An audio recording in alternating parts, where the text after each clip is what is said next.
할렐루야. 그리스 신화에 탄탈로스라는 이야기가 있습니다. 탄탈로스는 먹으면 늙지 않고 죽지도 않는다고 해서 제우스 신의 음식을 훔쳐 먹었습니다. 그걸 먹으면 늙지도 않고 죽지도 않는다니까 훔쳐 먹었어요. 근데 그는 그걸 훔쳐 먹은 죄의 대가로 평생 동안 배고픔과 목마름에 시달리게 되었습니다. 물을 마시고 싶어서 눈앞에 있는 물잔을 잡으려고 손을 내밀면 물잔이 도망가는 거예요. 손을 내밀면 물잔이 도망가는 거예요.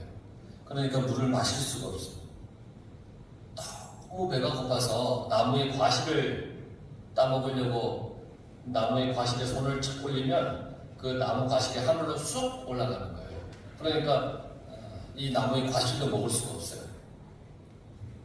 이처럼 마시고 싶은 것, 먹고 싶은 것을 하나도 입에 넣을 수 없는 그 고통을 탄탈로스는 평생을 겪어야만 했다는 것이죠. 사람들이 쉬지 않고 추구하는 이 세상의 그 영광, 이게 손에 잡힌 듯 하면 그만 손에서 빠져나갑니다. 내가 잡은 것 같은데 손에서 다 빠져나가요. 조금 얻었다고 생각이 들었지만 실제로 얻은 것이 아니었다라고 하는 것을 깨닫게 됩니다. 내 입에 물었다고 생각하고 심지어는 그걸 내가 다 삼켰다고 생각했는데 오히려 그로 인해서 갈증만 생기고 배는 더 고파지는 겁니다. 이것이 반복되면 결국 사람은 미쳐버리는 겁니다. 그러니 잡은 듯 못 잡고 이룬 듯 이루지 못한 그런 인생을 살아가면 매일같이 그러면 사람은 미쳐버린다는 거예요. 그런데 예수님은 우리가 진정으로 배고파야 하고 목말라야 할 게 따로 있다라고 오늘 말씀하고 계십니다. 세상의 것은 내가 잡은 듯 사라지고 차지한 듯 또 사라지지만 정말 내가 배고파야 하고 목말라야 할 게 뭔가, 이게 오늘 우리에게 하신 주님의 말씀인데, 의에 줄이고 목마른 자는 복이 있나니 그들이 배부를 것이다, 그렇게 말씀하셨어요. 의에 줄이고 목마른 사람은 반드시 하나님께서 주시는 영원한 만족, 영원한 평안, 그리고 영원한 그런 어떤 충족감을 맛본다라고 하는 것입니다. 그래서 이 6절을 다시 한번 읽어보면 이렇게 읽을 수 있어요. 먹어도 배고프고 마셔도 목마르기만 한 것에 매달리지 말아라. 의에 줄이고 목마른 사람이 되라. 이것이 진정한 행복의 길이다. 이것이 하나님처럼 거룩하고 아름다운 사람으로 이 세상을 살아가는 지혜로운 길이다. 이게 주님께서 우리에게 주신 교훈이에요. 그런데 여러분, 오늘의 이 말씀이 마음에 크게 실감이 됩니까? 줄이고 배고프고 목마른 것, 진리의 말씀인 줄 우리가 알지만 이 말씀을 체감하는 것은 사실 쉽지가 않습니다. 그러니까 예수님께서 오늘 하신 말씀, 배고프면 목마르면, 이 단어가 어떤 의미인지를 우리가 한번 생각을 해볼게요. 줄이고 라고 하는 헬라어는 페이논테스라고 하는 헬라어 단어인데, 어떤 약간의 어떤 시장기를 느낄 정도의 배고픔, 이걸 얘기하는 것이 아닙니다. 이 단어는 이제 먹을 것을 찾아서 목숨을 걸고 삼엄한 경비를 다 뚫고 그리고 탈출을 한 이 탈북자의 배고픔을 표현할 때 쓰는 말입니다. 북한 사람들이 너무너무 배고파 하잖아요. 그런데 그 배고픔을 견디지 못해서 탈출하는 거예요. 그곳을. 어떻게 탈출하냐면 목숨 걸고 탈출하는 거예요. 먹을 것을 찾기 위해서. 이게 줄이고의 배고픔의 오늘 단어의 뜻이에요.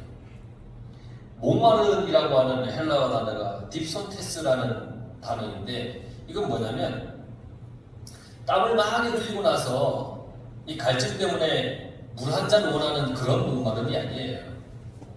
여기서 말하는 이 목마르다라고 하는 것은 이스라엘 백성들이 애굽의 노예살이에서 벗어나서 이제 광야로 들어가잖아요. 그리고 불볕 같은 그 태양 아래에서 그들이 하루 종일 며칠을 걸어갔습니다. 그리고는 며칠을 걸어간 끝에 르비딤이라고 하는 곳에 다 도착을 했습니다.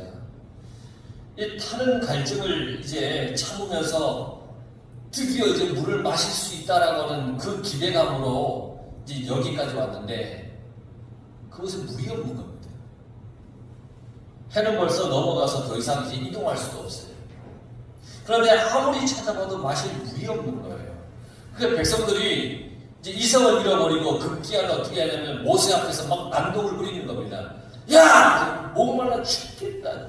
죽을 것 같아. 목이 탄다. 우리를 여기서 죽이려고 하느냐. 그러면서 모세 앞에 난동을 부립니다. 그 심한 이 갈증으로 인해서 목이 타들어가고 혀가 입천장에 막 달라붙고 막 그런 고통이 그들을 막 분노하게 만든 거예요. 그러니까 이스라엘 백성들이 느꼈던 바로 이 목마름을 표현할 때 딥소테스, 오늘 예수님이 말씀하신 목마름의 뜻이에요. 그러니까 죽이고 목마르다라고 하는 것이 단순히 잠깐의 시장기, 잠깐의 어떤 갈증, 이걸 얘기하는 것이 아니에요. 목숨 건 배고픔, 죽을 것만 같은 목마름, 그걸 얘기합니다. 배고파서 죽어가는 그런 사람이 빵 한 조각을 찾듯이, 목이 말라 죽어가는 자가 한 방울의 물을 애걸하듯이, 이렇게 의를 구하는 자가 배부름과 해가를 얻는다라고 그렇게 예수님께서 말씀하셨어요. 그러니까 여러분, 의를 위하여 그렇게 하라는 거예요. 의를 위하여 그렇게 배고파하고 목말라하고 그렇게 간절히 찾으라는 얘기예요.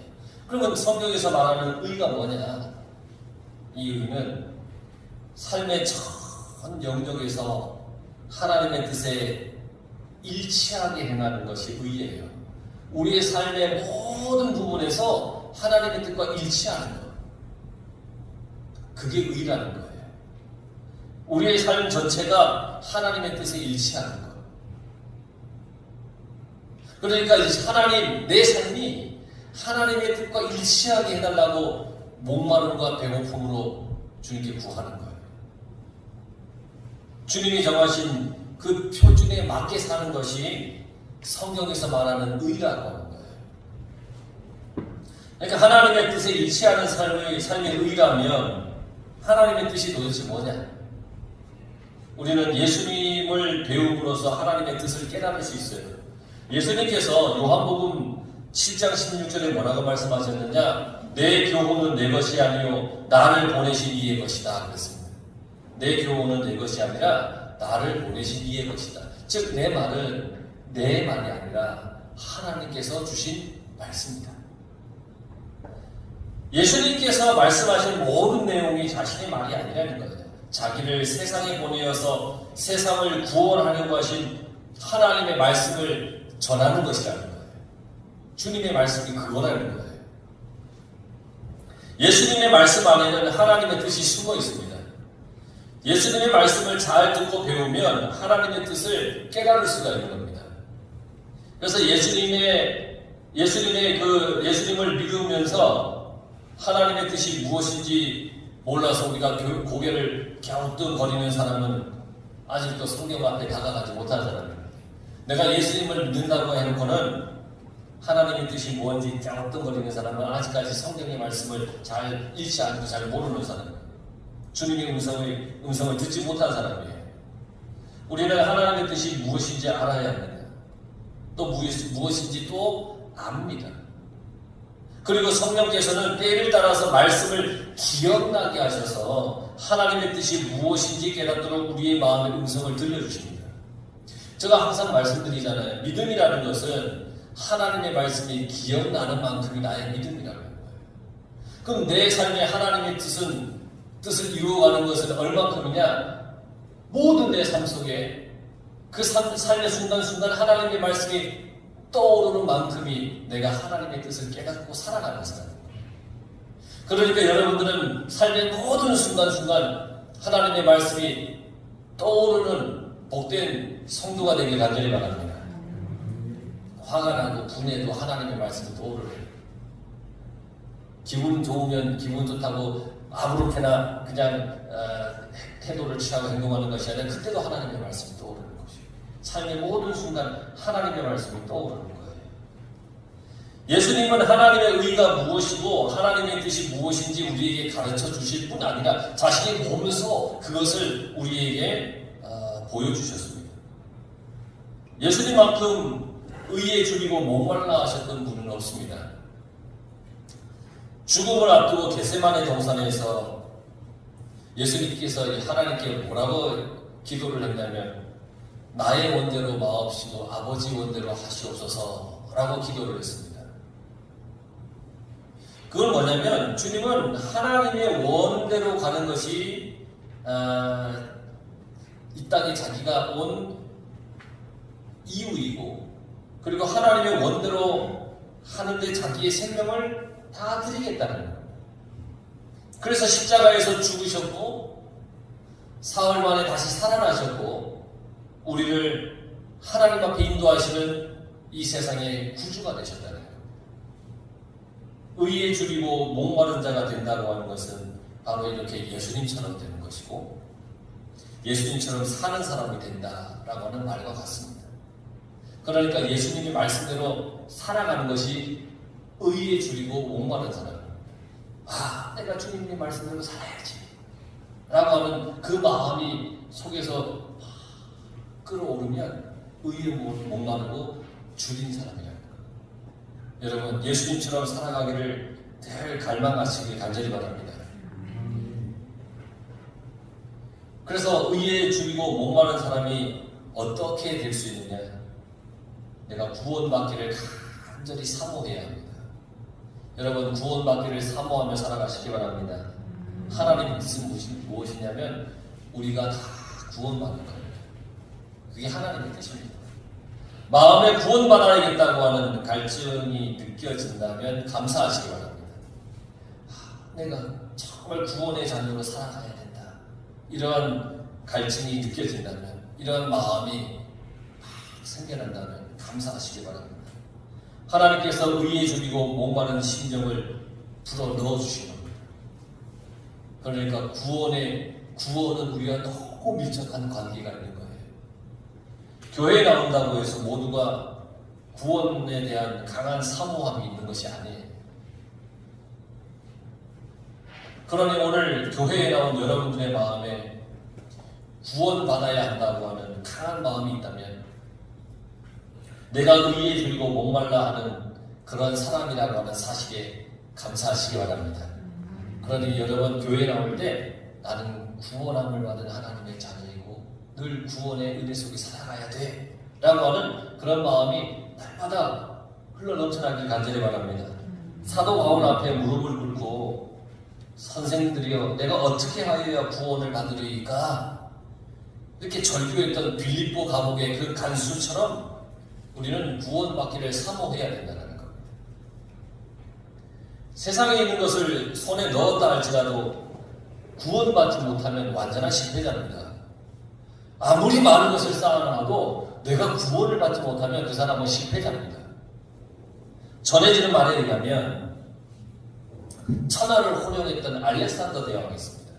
그의 업적은 모르겠고 어느 나라 사람인지 몰라도 여러분 알렉산더 대왕이라고 하면 대단한 그 세계적인 어떤 정복자 왕이라는 것을 한 번쯤은 들어보셨죠? 알렉산더. 이 알렉산더 대왕이 31세에 갑자기 죽었습니다.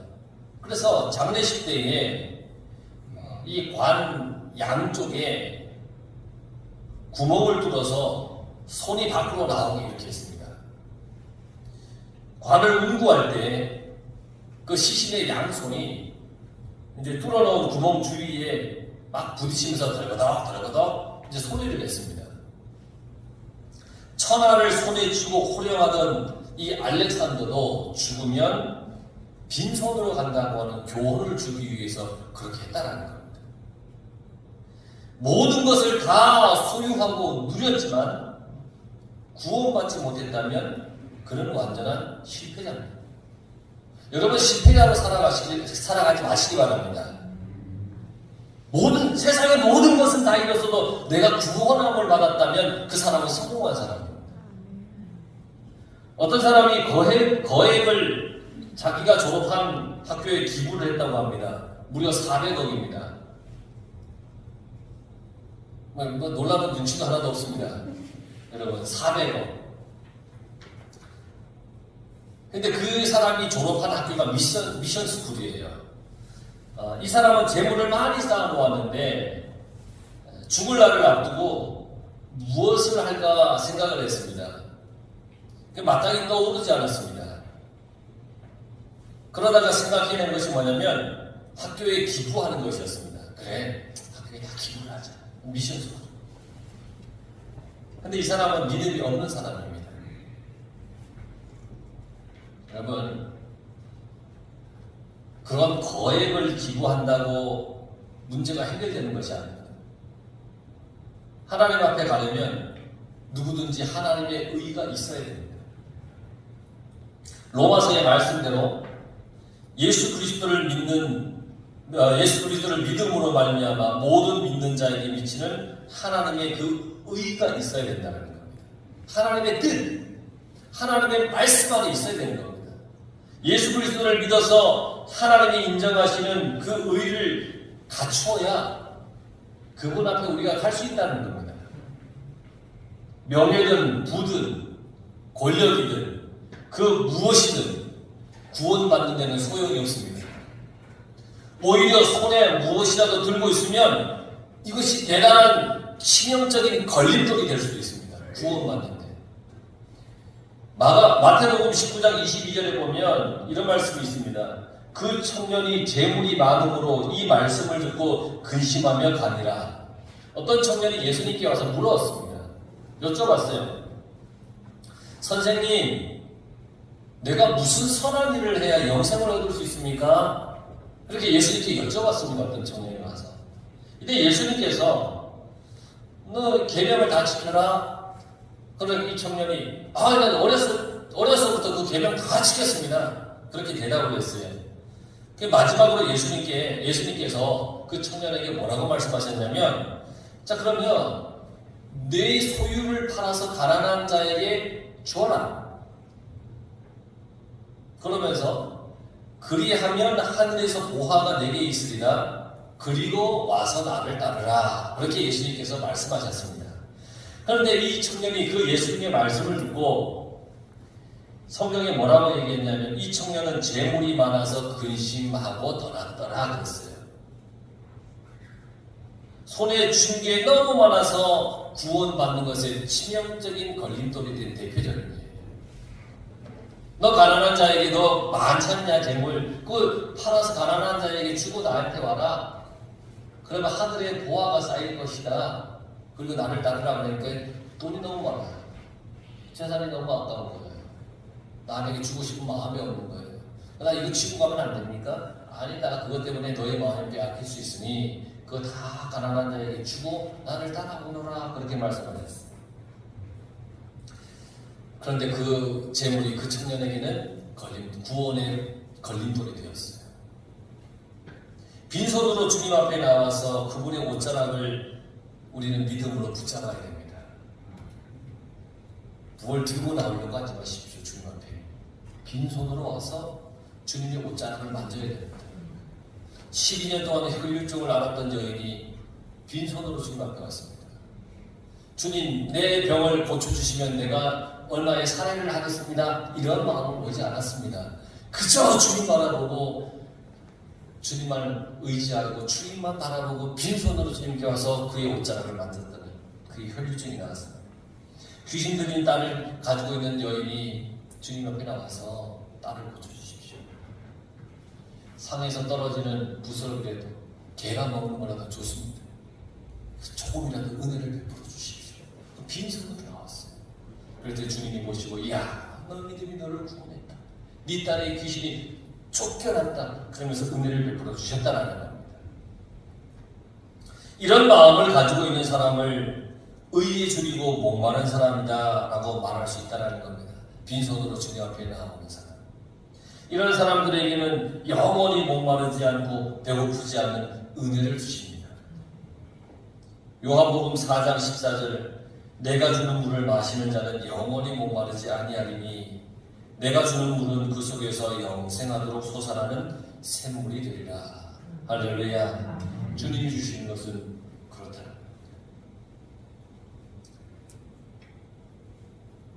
은혜를 간절히 사모해야 의에 줄이고 목마른 사람입니다. 은혜를 간절히 사모. 갈라디아서 2장 20절에 나를 사랑하사 나를 위하여 자기 자신을 버리신 하나님의 아들을 믿는 믿음 안에서 사는 것, 이게 바로 신앙생활입니다. 잘 들어보십시오. 나를 사랑하사 나를 위하여 자기 자신을 버리신 하나님의 아들을 믿는 믿음 안에서 사는 것. 여러분 그렇게 살아가고 계시죠? 그렇게 사는 믿음으로 여러분 살고 계시죠? 하나님의 아들을 믿는 믿음 속에 푹 빠져 사는 것이 신앙생활이에요. 하나님을 절대적으로 신뢰하고 밤낮으로 하나님을 의지하고 하나님의 이름을 부르고 하나님을 믿고 따르는 것, 이게 신앙생활이에요.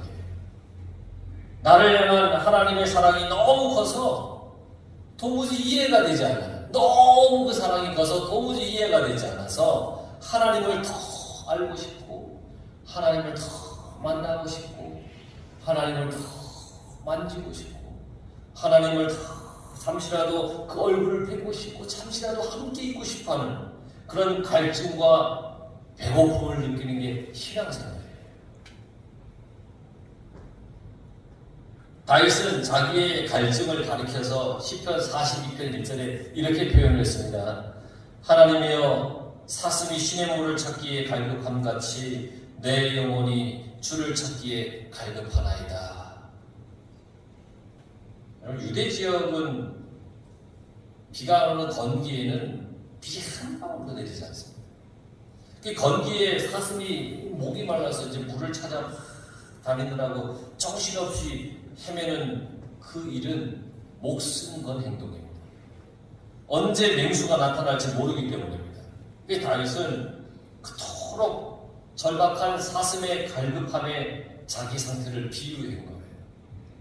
사슴이 그렇게 건기에 물을 찾아 헤매듯이 내가 죽음을 찾아 헤맵니다. 시편 42편 2절에 계속해서 이렇게 얘기를 합니다. 내 영혼이 하나님 곧 살아계시는 하나님을 갈망하나니 내가 어느 때에 나아가서 하나님의 얼굴을 배울까. 이 다윗의 마음은 하나님을 만나고 싶은 마음이 너무 넘쳐나는 거예요. 간절해요. 은혜를 사모하는 사람은 이런 간절함이 마음에 있어요. 이게 신앙생활이에요. 여러분 그런 마음으로 교회를 나오시고 하나님을 만나기를 원하시길 바랍니다. 하나님, 정말 내가 하나님 만나기를 원합니다. 이런 간절함. 이렇게 은혜를 사모하는 사람은 쉬지 않고 기도합니다.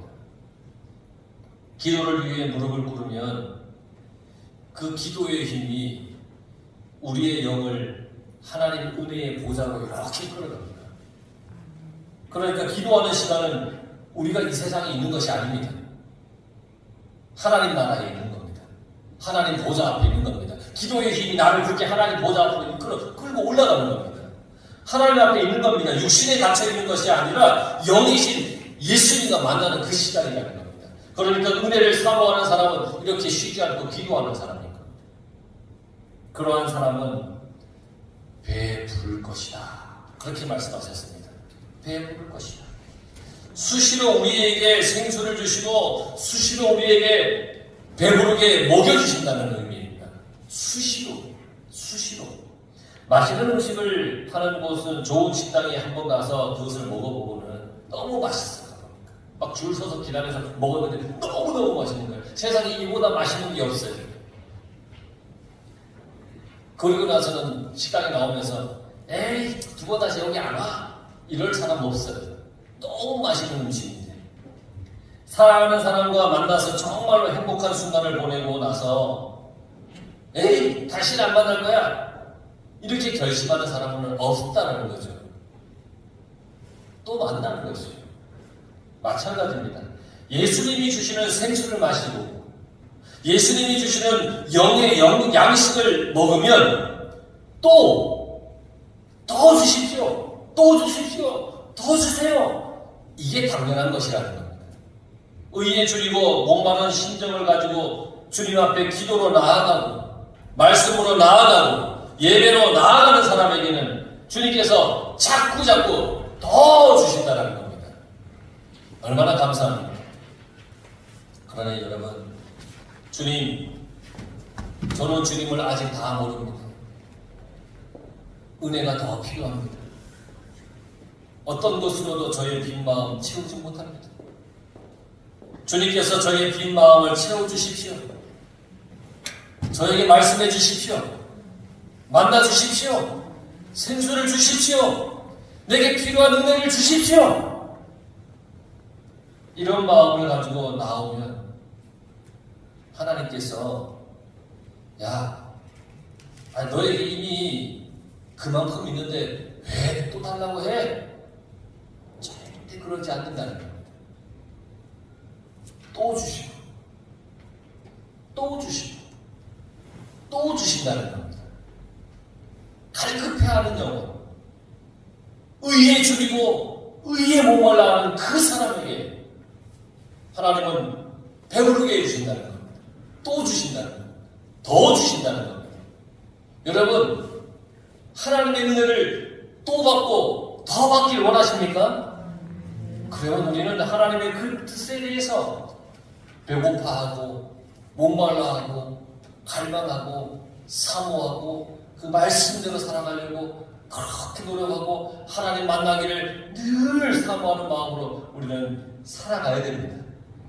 그렇게 할 때 너희 배에 부을 것이다 라고 주님께서 은혜를 베풀어 주시는 겁니다. 여러분 모두가 의에 줄이고 목마른 사람이 되길 간절히 바랍니다. 하나님의 뜻을 따라 살아가시길 간절히 바랍니다. 그래서 모두가 은혜 속에서 가득한 복된 그 주님의 놀라운 그 영광 가운데 모두가 살아가시길 간절히 축원합니다.